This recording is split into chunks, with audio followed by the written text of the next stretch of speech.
Alright, so we're going to look at the product rule today, which is there's 2 or 3 laws you'll know, maybe even 3 or 3 by the end of the day. We're going to start with the product rule.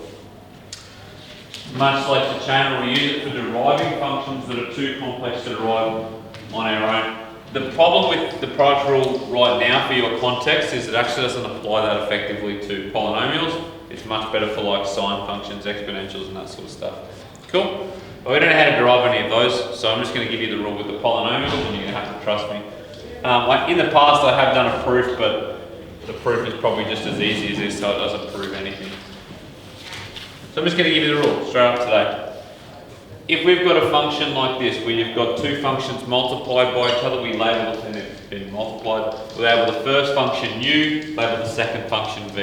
It doesn't need to be u and v, we just assign those letters because they look really similar and confuses kids. So that was the goal, and we've achieved that. I don't know why they do it, but it's different in your formula sheet. They have h of x times g of x. Doesn't matter, I use u and v because that's how I was taught, and it's probably what you're going to come across.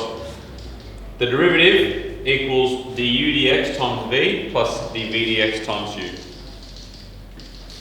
Which sounds really complex, but essentially what you do is every time you get one of these problems, you break it into 2 parts. You say first function u, second function v, you derive each of them, and then you shove them into our formula.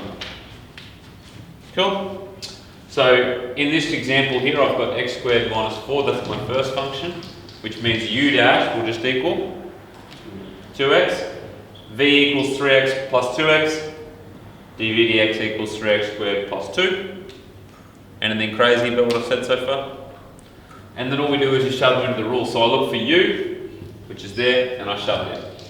I look for v dash, which is there, and I shove it in. V, u dash. Cool? Shove them in, simplify. It doesn't matter whether you do u dash v, u v dash or v u dash first, as long as it doesn't make any difference. Cool? It does make a difference for the product rule, but for the quotient rule, but for the product rule, because we're doing addition, it doesn't matter which one you do first. Sweet? Happy with that? Alright, I'll give you some practice questions and then we'll get going.